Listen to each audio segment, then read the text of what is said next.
You know, people say your wedding day is supposed to be one of the happiest days of your life. A day filled with love, laughter, and promises of forever. Mine? Mine was the complete opposite. It started like any other wedding day. I woke up early, nervous but excited. I'd spent months planning this day with Clara, the woman I thought I'd spend the rest of my life with. I couldn't wait to see her walking down the aisle, to vow in front of our families and friends that she was my forever. Funny how life can take all those dreams and crush them in an instant. I arrived at the venue early, as usual. I've always been the type who hates being late, and on a day like this, punctuality felt even more important. The venue was beautiful, white roses everywhere, soft music playing in the background, and rows of chairs filled with people who'd come to celebrate our love. Or so I thought. I remember smiling as I adjusted my tie, imagining how beautiful Clara would look in her dress. Little did I know, I was about to witness a scene that would change everything. As I walked toward the ceremony hall, something felt off. I noticed people whispering, casting glances in my direction, but I brushed it off as pre-wedding jitters. I mean, everyone's nervous on their wedding day, right? I headed to the main hall to get a quick look at everything before the guests arrived. That's when I saw him, my brother, Adrian. And not just Adrian, but Adrian dressed in a groom's suit, sitting comfortably beside Clara. They were laughing, their heads tilted close together, like some couple straight out of a romance movie. For a moment, I thought I was hallucinating. Maybe the stress had finally gotten to me, and my mind was playing tricks. But no, it was real. Too real. I walked up to them, my footsteps heavy and deliberate. Adrian saw me first, and I swear, he had the audacity to smile. Clara noticed him looking past her and turned to face me. Her expression shifted from shock to something I can only describe as guilt. "What are you doing here?" I asked Adrian, my voice calm despite the storm brewing inside me. "Why are you dressed like that? This is my wedding." He leaned back in his chair, smirking like he'd just won some prize. "She's not your fiancée anymore," he said casually. "She's mine now." I can't even describe what I felt in that moment. Anger? Yes. Betrayal? Absolutely. But more than anything, I felt humiliated. Adrian wasn't just my brother. He was my best friend growing up, the person who'd stood by me through thick and thin, who'd shared secrets and dreams with me. And Clara? She was the woman I thought I'd spend my life with. How could they do this to me? On this day of all days? I looked at Clara, hoping, praying that she'd deny it, that she'd tell me this was some horrible misunderstanding. But she didn't. Instead, she looked away, as if the floorboards were suddenly the most interesting thing in the world. That was when I realized there was no misunderstanding. This was exactly what it looked like. I took a deep breath, steadying myself. If they thought they were going to break me, they were wrong. I wasn't going to give either of them the satisfaction of seeing me fall apart. Instead, I leaned in close to Clara, so only she could hear me. "I know your secret," I whispered. Her eyes widened, and for the first time that day, I saw fear on her face. Before she could respond, I turned and walked away. I didn't say another word, didn't yell, didn't cry. I just walked, each step heavier than the last. Behind me, I heard Clara call my name. Then she was running after me, heels clicking against the floor. "Marcus, wait!" she shouted. "You can't do this to me." I stopped, turning to face her. She looked frantic, her makeup already beginning to smudge from tears. "Do this to you?" I said, laughing bitterly. "You're unbelievable." "I didn't do anything, Clara. You did this to yourself." Her face crumpled as she reached for my arm, but I pulled away.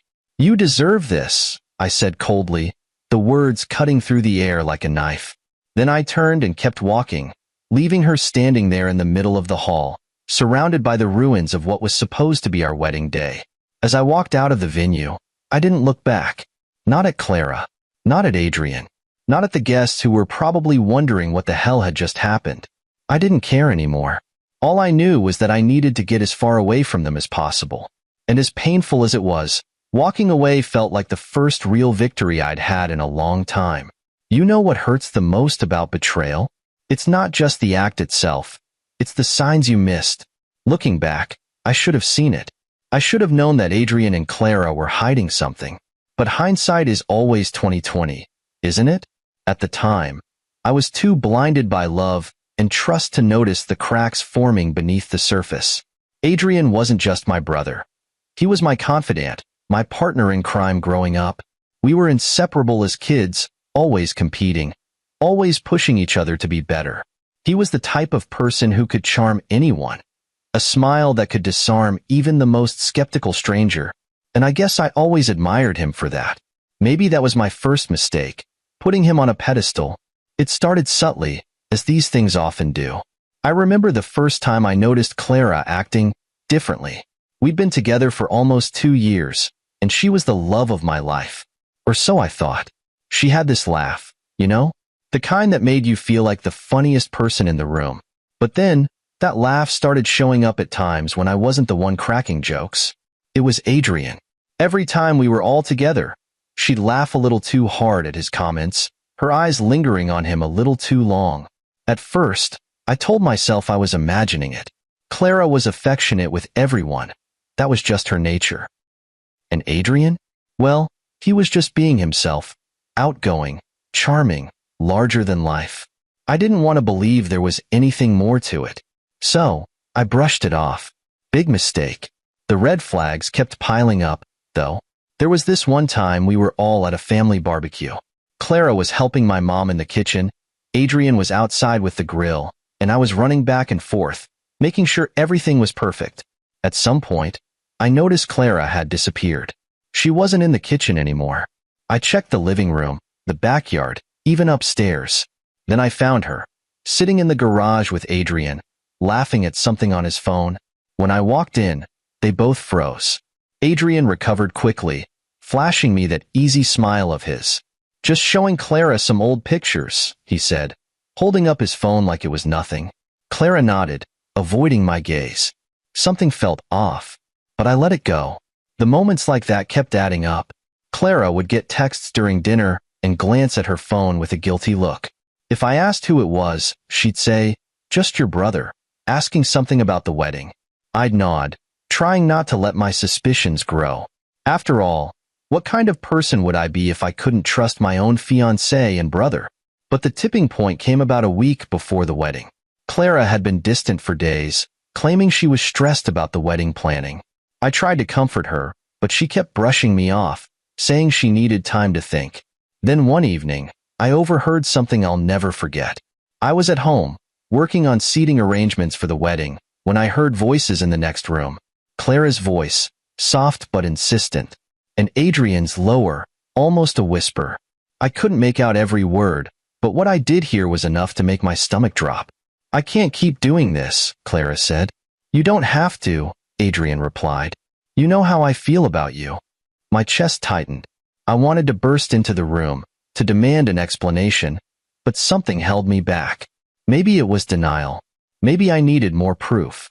I stayed frozen, listening as the voices faded into the sound of my heartbeat pounding in my ears. That night, I couldn't sleep. I kept replaying their conversation in my head, wondering if I'd misheard, if I was jumping to conclusions. But deep down, I knew. I knew something was happening between them. The people I trusted most were betraying me, and I had no idea what to do about it. The days leading up to the wedding were a blur. Clara acted like everything was fine, smiling and laughing as we went over last-minute details. Adrian was his usual charismatic self, cracking jokes and offering to help with anything I needed. But every time I looked at them, I felt this sinking feeling in my gut. It was like they were both wearing masks, pretending everything was normal when it was anything but. By the time the wedding day arrived, I had my answer. I overheard them again, this time more clearly. They thought I was asleep, but I wasn't. I heard Adrian tell Clara he loved her. I heard Clara say she couldn't go through with the wedding. And I heard them agree to tell me the truth. After the ceremony. After the ceremony. Like I was some footnote in their story, someone to be discarded once they were ready to move on. That's when I decided I wouldn't wait for their timing. I wouldn't give them the chance to humiliate me any further. If they wanted to ruin everything, I was going to make sure they faced the consequences. So, I went through with the motions on the wedding day, pretending I didn't know. But inside, I was planning my exit, waiting for the perfect moment to reveal that I wasn't as blind as they thought. And when I saw Adrian sitting there in my place, wearing a groom's suit, I knew the time had come. I wasn't just going to walk away. I was going to make them regret ever thinking they could betray me. You know, people often ask me, "What did you whisper in her ear?" They want to know what I could have said that made Clara, a woman who seemed so confident in her betrayal, crumble in an instant. It wasn't a threat. It was the truth. A truth I had kept buried until that moment. A truth I knew would destroy her more than any public humiliation ever could. And believe me, I had every reason to use it. Let me take you back to that moment. After Adrian made his smug declaration, "She's my fiancée now," I felt my blood boil, but I didn't lose control. No, I stayed calm, calculating. I knew I couldn't give them the satisfaction of seeing me erupt in anger or begging for answers. Instead, I leaned in close to Clara. She flinched, her eyes darting around the room as if someone might overhear. I whispered 4 words, "I know about Liam." And just like that, her expression changed. The color drained from her face, her confident facade shattered. She opened her mouth to speak, but no words came out. Clara, the woman who had just betrayed me in front of everyone, was suddenly trembling. Why? Because Liam was her ex-boyfriend. The one she had told me was just a mistake. The one she claimed she had cut out of her life years ago. But that wasn't the whole truth, was it? No, Clara had been seeing Liam behind my back, long before Adrian entered the picture. How did I know? Well, let's just say Clara wasn't as careful as she thought she was. About 6 months before the wedding, I started noticing strange charges on her credit card statement. Dinners at restaurants I'd never been to, hotel bookings I couldn't explain. At first, I thought it was work-related. Clara often traveled for her job, and she'd always been independent. But something about the pattern didn't sit right with me.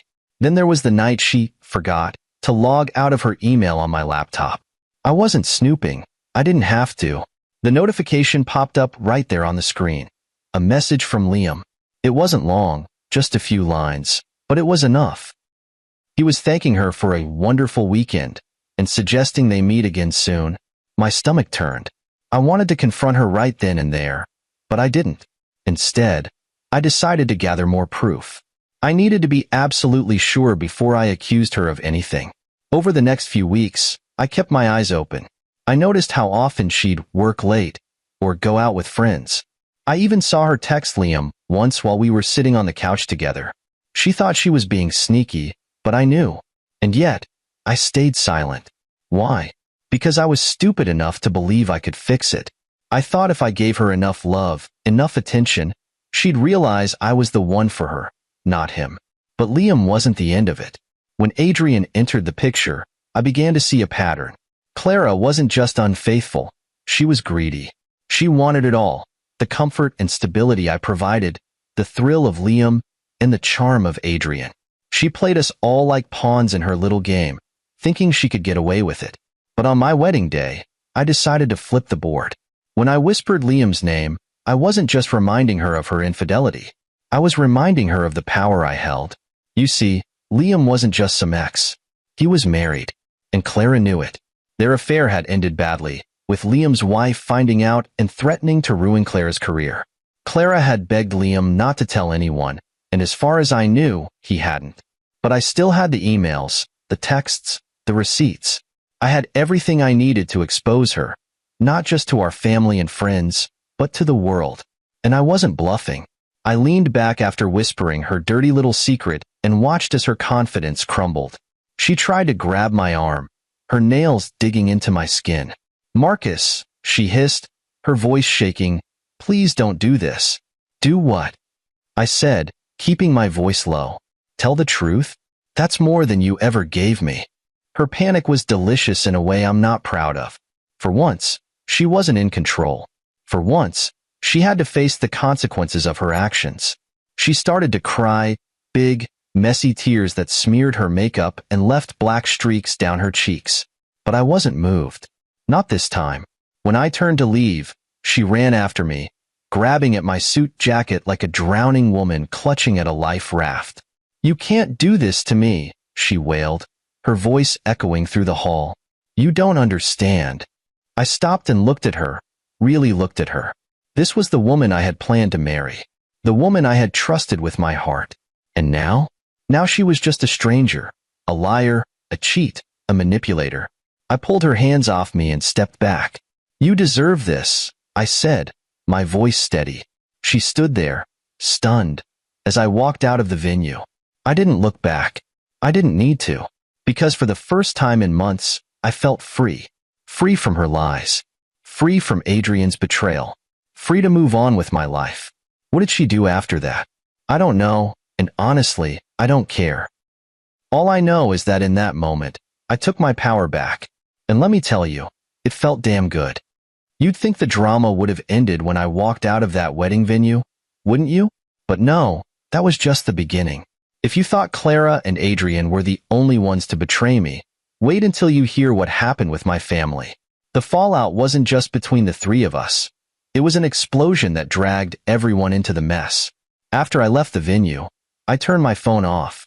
I didn't want to deal with calls or messages, especially from people who'd probably try to convince me to come back or, worse, make excuses for Adrian and Clara. I drove aimlessly for a while, letting the silence in the car soothe my nerves. But by the time I got home, there were already 3 missed calls from my parents. Of course, they wanted to talk. Elaine and Victor, my dear parents, who had raised Adrian and me with such high expectations of loyalty and family values, were desperate to fix things. Fix what, though? The betrayal? The humiliation? The complete and utter disrespect? I wasn't interested. I sent their calls to voicemail and went to bed. The next morning, my mother showed up at my door. I wasn't surprised. Elaine has always been the type to confront problems head-on, whether or not she's in the right. She barged in before I could even say hello, her face flushed with a mixture of anger and concern. Marcus, she started, her voice already taking that pleading tone I hated. You didn't have to leave like that. Do you have any idea how embarrassed we all were? I laughed, actually laughed. You were embarrassed? I asked. What about me, Mom? Your son? Do you have any idea how it felt to walk into my own wedding and find my fiancée with my brother? Elaine flinched but didn't back down. I'm not saying what they did was right, but they love each other, Marcus. Maybe this is just how it was meant to be. I couldn't believe what I was hearing. Meant to be? I said, my voice rising. So, what? I'm just supposed to accept that? Forgive them because fate decided to slap me in the face? Family is family, she replied, as if that was supposed to make everything better. We can't change what happened, but we can move forward. Move forward? I repeated, incredulous. How do you expect me to do that when you're standing here defending them? Before she could answer, Victor walked in. He must have been waiting in the car, thinking Elaine could handle me on her own. When he saw the tension in the room, he sighed and stepped between us, raising his hands like a referee. Let's all calm down, he said. We need to talk about this rationally. Rationally? I snapped. There's nothing rational about this. Adrian stole my fiancée, Dad. Clara cheated on me with my own brother. And you two are standing here trying to tell me to get over it? Victor frowned. Adrian didn't steal anyone. Clara made her choice. And maybe it's for the best. That was it. That was the moment I realized I wasn't just fighting Adrian and Clara. I was fighting my entire family. They didn't see me as the victim here. They saw me as an obstacle to their twisted version of harmony. Adrian and Clara's happiness was more important to them than my pain. You're unbelievable, I said, shaking my head. Both of you. Elaine tried to grab my arm, her eyes pleading. Marcus, please. Don't let this tear the family apart. Adrian and Clara? Adrian and Clara can go to hell, I interrupted, pulling away from her. And if you keep defending them, you can join them. I walked to the door and opened it, gesturing for them to leave. Victor hesitated, looking like he wanted to argue, but Elaine pulled him back. We'll talk later, she said, her voice trembling. When you've had time to calm down. I don't need time to calm down, I replied. I need you to leave. They finally left, but it didn't end there. Over the next few days, I got calls from other family members, an aunt, a cousin, even my grandmother. Each of them had a different take on the situation. Some were on my side, furious at Adrian and Clara for what they'd done. Others tried to play peacemaker, urging me to forgive and forget. But the worst were the ones who told me I was overreacting, that I needed to let it go for the sake of the family. Let it go? How do you let go of something like this? How do you forgive people who not only betrayed you but expect you to accept it as if your feelings don't matter? I was done trying to make sense of it. If my family couldn't see why I was hurt, then maybe they weren't my family after all. The only person who didn't call was Adrian. Not a word, not a text, nothing. At first, I thought it was because he felt guilty, but knowing Adrian, that wasn't it. He was probably sitting back, waiting for the dust to settle, confident that our parents would smooth things over for him. That's who Adrian is, a coward who lets others fight his battles. As the days turned into weeks, the family divided itself into camps. There were those who supported me, those who supported Adrian and Clara, and those who just wanted the whole thing to go away. But I didn't care about any of them anymore. I was done trying to be the good son, the good brother, the one who kept the family together. If they wanted to side with the betrayers, they could have them. I had bigger things to focus on: myself, my future, and my freedom from their toxic mess. And let me tell you, walking away from them felt just as liberating as walking out of that wedding hall. Maybe even more. Walking away from a wedding hall full of people should have been humiliating. After all, every single person in that room had come to celebrate me, Marcus, the groom. Instead, it became a moment of empowerment, a declaration that I wouldn't be a victim of their betrayal. As I stormed out of the hall, I noticed how quiet the room had gotten. The murmurs had stopped. The laughter had ceased. All I could hear was the echo of my own footsteps. It was as if everyone was holding their breath, waiting to see what I'd do next. But I didn't stop to give them the satisfaction of an explanation. My pride demanded I leave with my head held high, even if I felt like my heart was shattering into a million pieces with each step. Behind me, I heard Clara's heels clicking against the marble floor. "Marcus, please stop." Her voice broke, desperate and pleading. It carried across the hall, forcing more eyes to turn in our direction. Good. Let them see her panic. Let them witness the consequences of her actions. I stopped abruptly in the doorway and turned to face her. Her face was streaked with tears, her makeup smeared in a way that would have been almost comical if the situation weren't so tragic. For a moment, I just stared at her, wondering how the woman I had once loved with all my heart could become so unrecognizable to me. "What do you want, Clara?" I asked coldly. My voice was steady, but my chest felt like it was on fire. "I can explain," she stammered, reaching out to touch my arm. I pulled back before she could make contact. "Please, Marcus, it's not what you think." "Not what I think?" I interrupted, my voice rising just enough to cut through the awkward silence of the crowd. "So, you weren't sitting there with my brother, wearing that smug little smile? He wasn't dressed in a groom's suit? You weren't planning to marry him today instead of me?" She opened her mouth, but no words came out. Instead, she just stood there, trembling, while the weight of her guilt pressed down on her. That's the thing about liars. They're only good at lying when they think they'll never get caught. "Exactly," I said, my tone sharp enough to make her flinch. "You have nothing to say, Clara, because you know what you did. And now, you get to live with it." I turned again, ready to leave, but she grabbed my arm this time, her grip surprisingly firm. "Wait, please, you can't just walk away like this. We can fix this. We can." "We?" I laughed bitterly, yanking my arm free. "There is no we, Clara. You killed that the moment you betrayed me." The guests were still staring, their whispers growing louder now. I could see the pity in some of their eyes, the shock in others. But I wasn't going to let them, or anyone else, see me as a broken man. I was angry, yes. Hurt, absolutely. But I wasn't broken. Not yet. I walked to the center of the hall, where everyone could see me, and raised my hands for silence.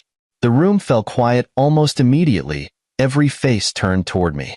Even Adrian, standing off to the side with his infuriating smirk, looked mildly surprised. "Good. Let him hear this too." "Thank you all for coming," I began, my voice calm but loud enough to carry. I know you expected a wedding today, but unfortunately, that's not going to happen. You see, the bride and my dear brother here have decided they don't need me anymore. Apparently, their love story is more important than honesty, loyalty, or basic human decency. A ripple of murmurs spread through the crowd, but I didn't let it stop me. I could stand here and play the victim, but I won't. Instead, I'm going to walk out of here with my dignity intact, because unlike some people, I still have that. I glanced at Clara, who looked like she wanted the floor to swallow her whole, and Adrian, whose smirk had finally faded. To the two of you, I say this: you deserve each other. And when your relationship inevitably falls apart, don't come crying to me. With that, I turned and walked out, leaving them to deal with the aftermath. The moment I stepped outside, the cool air hit me like a lifeline, grounding me in reality.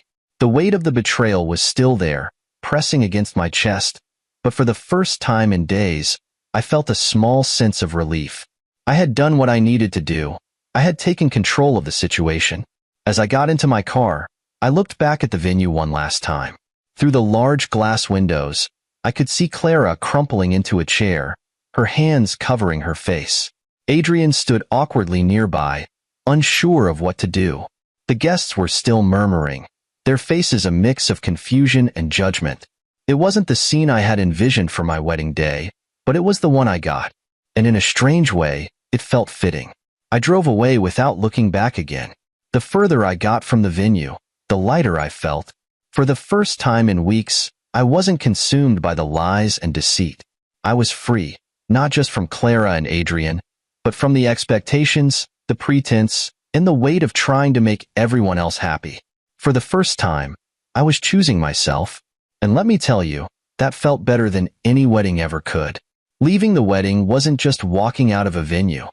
It was walking away from everything I thought I knew: my relationship, my family, my sense of stability. As I drove away, the weight of what had just happened hit me like a tidal wave. The betrayal wasn't just Adrian's or Clara's. It was my entire family's silence, their complicity. And now, the fallout was about to begin. When I got home, I shut the door behind me and leaned against it, staring at the empty living room. This was supposed to be the night I'd come home with Clara as my wife. Our bags were packed for the honeymoon. The tickets were still sitting on the counter. The house felt cold, lifeless, a far cry from the happiness I had imagined. I sat on the couch, staring at nothing, letting the silence settle. It was suffocating. My phone buzzed endlessly in my pocket, a relentless reminder of the chaos I had left behind. I didn't want to check, but curiosity got the better of me. I pulled it out and saw dozens of missed calls and texts from family, friends, and even a few wedding guests. The messages varied. Some were supportive. "Marcus, I'm so sorry for what happened. You didn't deserve this. You did the right thing walking out. Stay strong." Others were less kind. "How could you embarrass your family like that? You overreacted, Marcus. This could have been handled privately." And then there were the messages from Adrian and Clara. I couldn't bring myself to open those. What could they possibly say? That they were sorry? That they didn't mean to hurt me? Their actions had already spoken louder than any apology ever could. I tossed the phone aside, refusing to let their words invade my thoughts. Instead, I let my mind wander back to the wedding. I thought about the guests, friends and relatives who had seen it all unfold. What were they thinking now? Did they pity me? Were they gossiping about how the groom got upstaged by his own brother? The humiliation burned, but I reminded myself that the shame wasn't mine to carry. That belonged to Clara and Adrian. The next few days were a blur. I called in sick to work, not ready to face questions or concerned looks from coworkers who'd heard about the wedding. Instead, I spent my time in silence, processing everything. My once close relationship with Adrian played on repeat in my mind. Every childhood memory, every moment I trusted him. How could he throw it all away for a woman who'd cheat on her fiancé?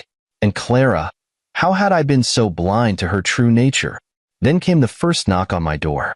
It was my mother, Elaine, looking weary and frazzled.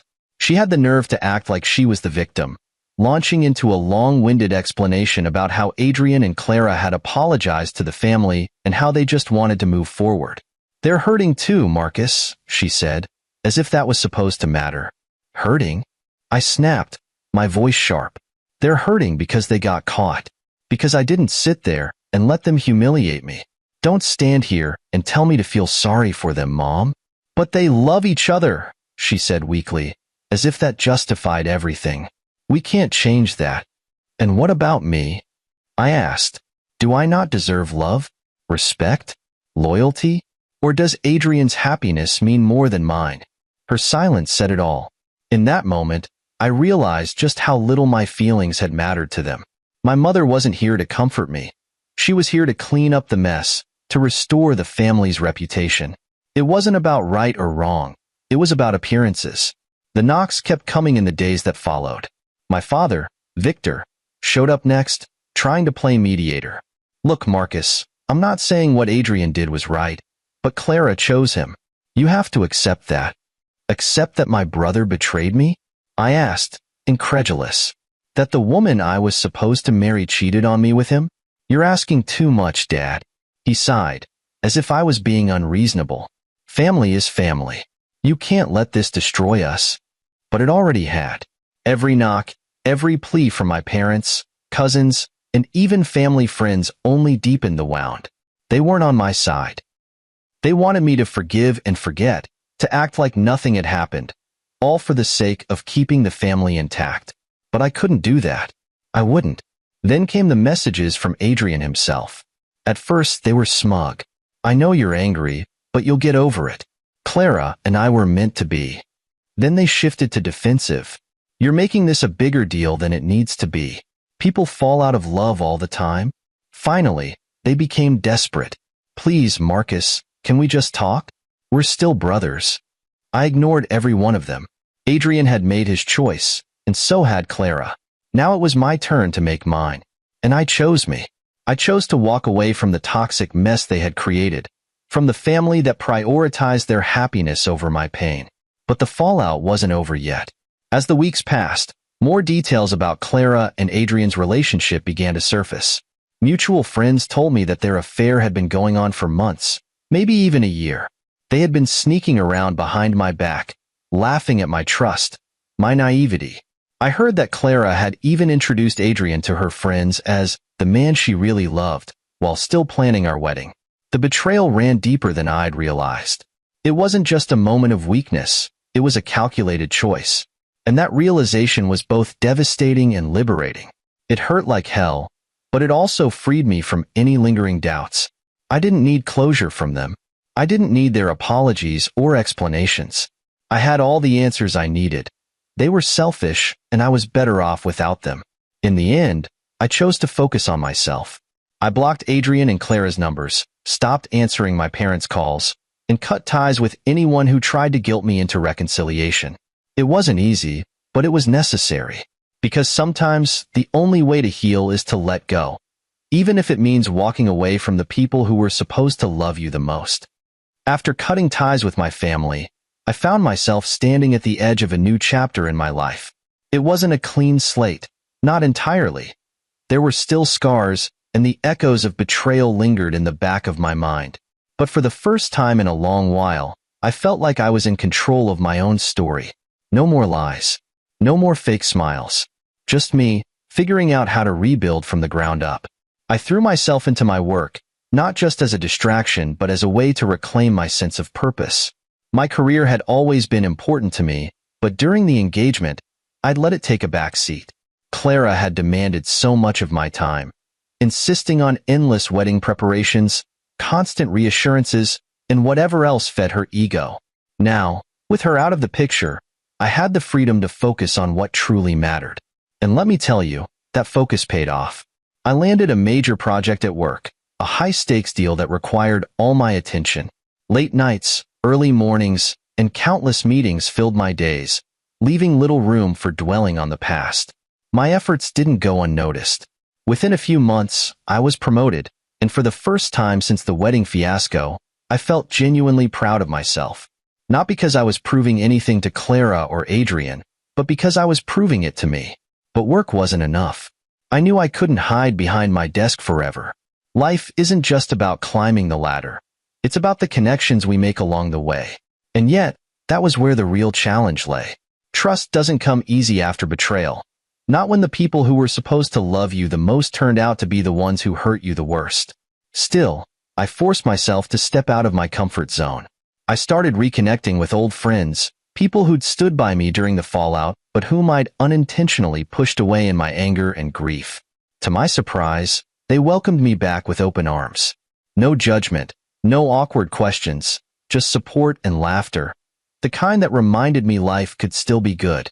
One night, at a casual dinner with some friends, I met someone new. Her name was Lily. She wasn't flashy or overly dramatic, just kind, with a warm smile and an easy laugh. She wasn't the type to command a room, but when she spoke, people listened. There was something grounding about her presence, something that made me feel at ease for the first time in what felt like forever. At first, I was hesitant to get to know her. It wasn't her. It was me. My walls were still up, and the idea of letting someone in felt terrifying. But Lily wasn't in a rush. She didn't push or pry. She just existed, a quiet reminder that not everyone in the world was out to hurt me. We started seeing more of each other, casual at first.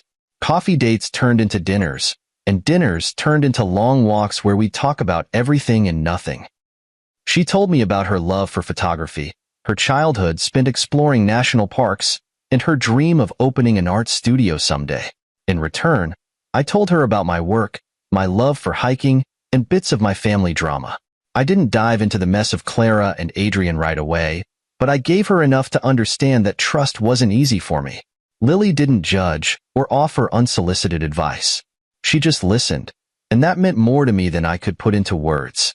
Slowly but surely, I found myself opening up to her, letting her see the parts of me I'd been hiding from the world. It wasn't easy, but it was worth it. For the first time since the betrayal, I felt like I could breathe again. Meanwhile, life kept moving forward. I started picking up hobbies I'd abandoned during the engagement, hiking, photography, even learning to cook. My apartment, once a cold and empty place, began to feel like home. I filled it with plants, artwork, and the kind of furniture that said, "This is mine."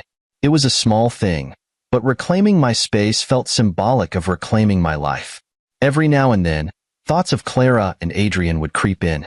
I'd wonder how they were doing, whether their relationship was thriving or crumbling under the weight of their own guilt.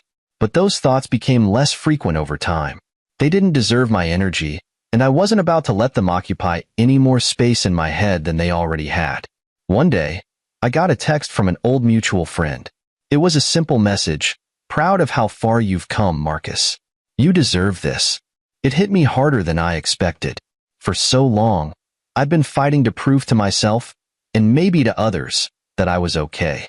But now, I realized I didn't need anyone's validation. I was okay, and that was enough. Lily and I kept growing closer. She wasn't my savior, and I wasn't hers. We were just two people trying to figure out life together, and that was enough. It felt healthy. No grand gestures, no dramatic declarations. Just quiet, steady support. And honestly, that's what I needed more than anything. Looking back, I can see how far I've come since that disastrous wedding day.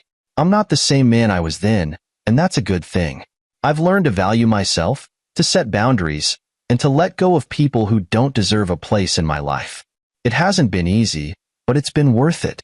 And for the first time in a long time, I'm genuinely excited about the future. Not because of some grand plan or lofty dream, but because I know that whatever comes next, I'll face it on my own terms, with strength, resilience, and the knowledge that I'm capable of building a life worth living.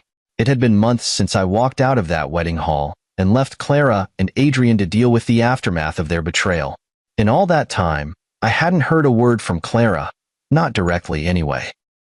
Sure, I'd heard the whispers from mutual friends and the occasional update from people who still cared enough to check in, but she herself had remained silent. Until one day, out of the blue, she wasn't. It started with a letter. Not a text, not an email, an actual, handwritten letter. I came home from work to find an envelope slipped under my door, my name scrawled across it in her familiar handwriting. For a moment, I just stared at it, the sight of her writing pulling me back to memories I didn't want to relive. Part of me wanted to throw it away without reading it, but curiosity got the better of me.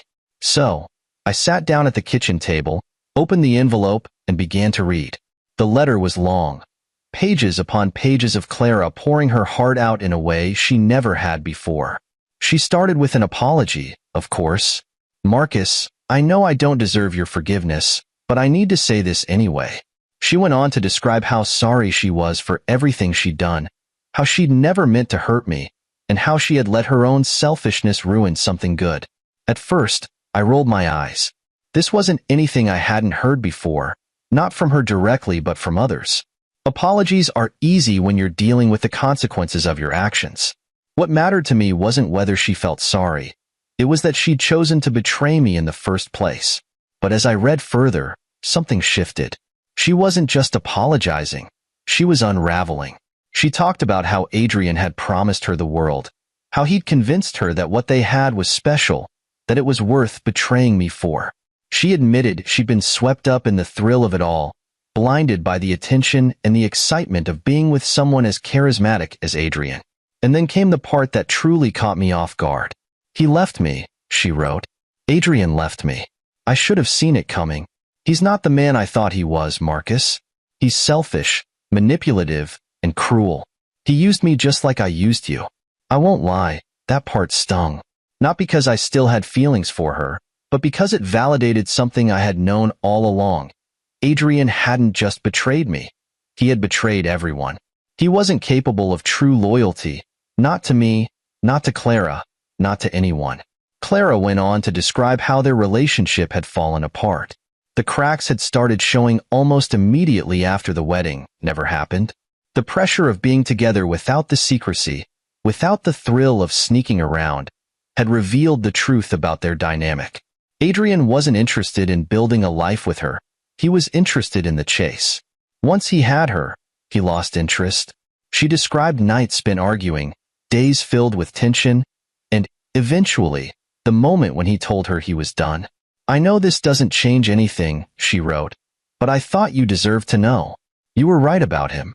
You were right about everything. And now, I'm left with nothing." By the time I finished the letter, I didn't feel the satisfaction I thought I would. Instead, I felt nothing. Her regret, her pain, her loss, they weren't my burden to carry. She had made her choices, and now she was living with the consequences. That wasn't my responsibility anymore. But Clara wasn't done. At the very end of the letter, she made a plea. "Marcus, I know I've hurt you more than I can ever make up for, but please, if there's any chance we can talk, I'd like to try to make things right. Even if you never forgive me, I just want to see you one last time. One last time." The words hung in the air long after I set the letter down. For a moment, I considered it. Closure is a tempting thing, especially when someone who hurt you is finally admitting their mistakes. But then I asked myself, what would I gain from it? What could she possibly say to me in person that she hadn't already said in the letter? Her regret didn't erase the betrayal. Her apologies didn't undo the damage. So, I made my decision. I folded the letter neatly, placed it back in the envelope, and tucked it away in a drawer. Not because I wanted to keep it, but because I didn't need to destroy it. I didn't need to do anything at all. Clara's plea wasn't my problem. Her pain wasn't mine to fix. And her desire for closure didn't outweigh my right to move on. That night, I slept better than I had in weeks. Not because I felt triumphant, but because I felt free. Clara's letter was proof that I had made the right choice when I walked away, not just from the wedding, but from her, from Adrian, and from the toxic dynamic they had created. I didn't respond to her letter, and I never will. Some things don't deserve a response. Some people don't deserve a second chance. And that's okay. Life isn't about making everyone happy. It's about making choices that protect your peace, your dignity, and your future. And that's exactly what I was doing. Moving forward, one step at a time, leaving the past exactly where it belonged, behind me. After Clara's letter, I thought I was done with the past. I'd read her apology, decided it wasn't my responsibility to fix her life, and moved on. But, of course, The past has a way of resurfacing when you least expect it. This time, it wasn't Clara, it was Adrian. My dear brother, the golden boy, the man who had everything he wanted, was now facing the consequences of his own selfish choices. It started with a text. I hadn't heard from Adrian since the wedding, not directly, anyway. All I knew about him was through mutual acquaintances who relished giving me updates about his downward spiral. Clara's letter had already hinted at their breakup, but what I learned next painted an even clearer picture. Adrian had burned every bridge he'd ever built. The text was simple: Marcus, I need to talk to you. Please. I didn't reply. I didn't delete it either. I just let it sit there, like an unanswered question. A few days later, he tried again. I know I don't deserve it, but I'm asking for your help. I'm lost, Marcus. Please. Lost. That word stuck with me. Adrian, who had always been so sure of himself, so confident in his ability to charm and manipulate, was now admitting he had no idea what to do. Part of me felt pity for him. After all, he was still my brother. But the larger part of me remembered the smug grin he wore as he told me Clara was his fiancée now. That part of me felt nothing but cold indifference. Over the next few weeks, the text kept coming. Adrian's tone shifted from apologetic to desperate.